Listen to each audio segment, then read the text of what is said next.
What is going on, good people? It's Nai. I'm back with another video. Today we're gonna cover my productivity essentials for school. What's in my bag 2020. Alright, with no further ado, let's get in the video.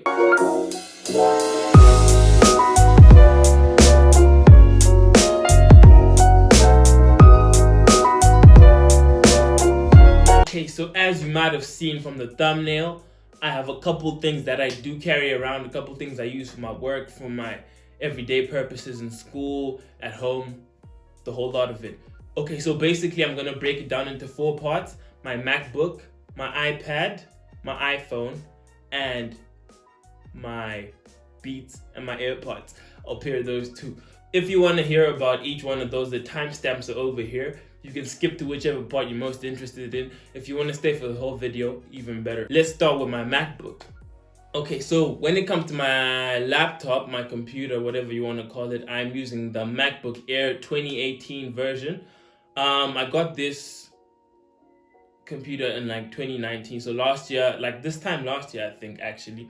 And I have no regrets about it because it's really good. It was kind of pricey at the time, such as life with MacBooks, but like I personally think they're worth the money because like they're just like so quick, reliable, and you know, it's just the quality is really good. The build quality is insane on these things. So when it comes to my laptop, I use it for 3 main things. Those things are work, play, and editing. Basically, when it comes to work, I use my MacBook for everything from emails to my to-do lists on Notion, to lectures, to my notes and my studying, right? So I use a lot of apps on this thing, like it's crazy. Like for my emails, obviously I just use the mail app, and then for my to-do list and my organization part of it, I use Notion. I've talked about Notion in a video before, you can check that out.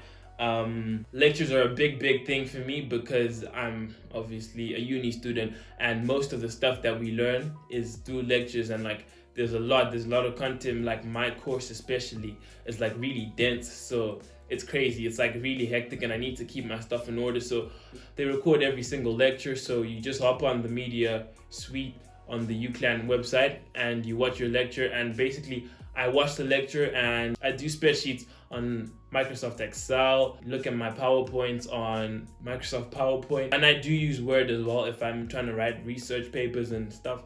So that's kind of it when it comes to work and business. Number 2, I use my MacBook for play. I don't want to say I really do like play on my computer, but I do like do some like chill stuff. I don't really, like I said, I don't really like play on my computer, but like in between my study and like study breaks, I definitely do like end up doing stuff that's just for fun. You know what I mean? Like you want to watch a YouTube video, you want to watch your series, your shows, your movies, as well as my Spotify music. Yeah, music is, yeah. When it comes to my iPad, I'm using the iPad Air 10-inch version. I don't know when they released this, but like sometime last year maybe. It's the same size as the old iPad Pro, if you know what that iPad Pro looked like. Obviously now they've got the edge-to-edge one, but like my iPad is really essential, part of my sort of like workflow collection. It's not the most essential part, like I could completely live off my laptop, but like it really helps out a lot and it fills up like the important gaps. So basically with my iPad, there's 3 things I want to talk about. First of all, there's the Apple Pencil. The story about me and this pencil is kind of interesting actually, because in the beginning when it first came out, I was not an advocate for it. I was a complete hater. I was like, no, it's a waste of money, £100 for a pencil. I mean, a stylus kind of thing, like that, it can't be worth it, right? But I came to learn that like it actually comes in really clutch. This thing is so clutch. Like every time I'm like, you know, like editing PowerPoints or like images or anything like that, stuff that I can't do with text, and I need to draw and like, you know, get deep and dirty into it and like, you know, be creative about it.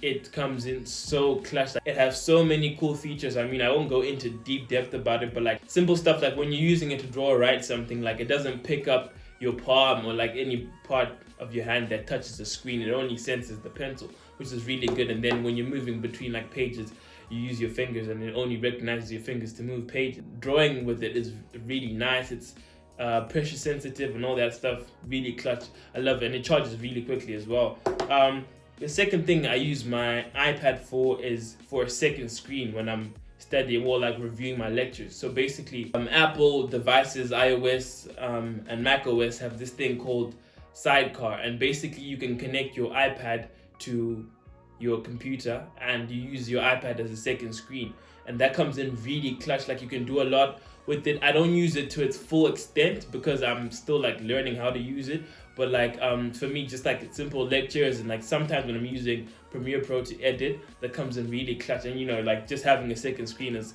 kind of cool without you having to have like a monitor. So that's really clutch. There was an iOS update and basically they enabled the use of Xbox One and PS4 controllers on Apple devices, so on your phone and your iPad. Yeah, I've got games like Formula One, Fortnite, FIFA on this, Call of Duty. It's all on it, and I can use my controller for that. It's really dope. I think it's really cool. Like the fact that I can use my controller on my iPad. Like, do I really need a PS4? You can't replace a PS4. But yeah, that's pretty much it for my iPad. Apple Pencil, second screen, and playing games. That's what's up. As far as my phone goes, I'm using the iPhone 11, not the Pro, just the base model iPhone 11. It's good enough for me. Like the camera's good, the speed is good, the build quality is good. I have the white one. Yeah, I don't really have anything bad to say about the phone. Like, my iPhone is an essential part of everything. Daily, school, life. It's so clutch. Like, but I do have specific things I use my phone for. Like, but I'm not gonna talk about the obvious calling, texting, contact, you know, a phone. But like, above all, I use my phone for social media a lot, like Instagram, WhatsApp, Twitter. I'm all on it. Like, I'm all over it. Like, second thing is the camera. I use my phone for pictures, photos, videos. The camera's really clutch. So like, yeah, so like my daily contact, like my emails, I don't really like always use my computer or my iPad to read my emails. Most of the time I'll just like whip out my phone, check my emails there, that sort of thing. Like, it comes in really clutch. I say clutch a lot, but like, yeah, I'm sure everyone has their phone as an essential part of their daily. Do you know what I mean? My beats, I'm using the Dre Solo 3s. I got them like 6 months ago. Really good. They're obviously wireless headphones. When it comes to the Beats, I've always been a fan of on-ear headphones, and they have specific times, I guess I would say, when I like use them. Like, for example, when you're traveling long journeys, the headphones are clutch. When you're in the library and like you want to cancel out noise, even when you're walking, sometimes like you can use headphones because like if you just want to have like to be in your own world basically. And when I'm watching lectures, usually, because I have a thing about AirPods, really get like they start to hurt my ears. So when I'm like doing work for an extended period of time, I'm usually using headphones. But the AirPods also come in really handy. Like when I'm doing any kind of exercise or going to the gym, AirPods are really clutch. And like if you want to like pop out, like if you want to go on a walk, yeah, the AirPods come in really handy when you're just doing like, you know, light stuff and you don't want to be carrying too much on you. So yeah, okay, that is the end of my productivity essentials video. I hope you guys liked it. If you like it, leave a thumbs up. If you loved it, make sure you subscribe to the channel. It's been good, guys. Stay moving, stay booming. Catch you in the next one.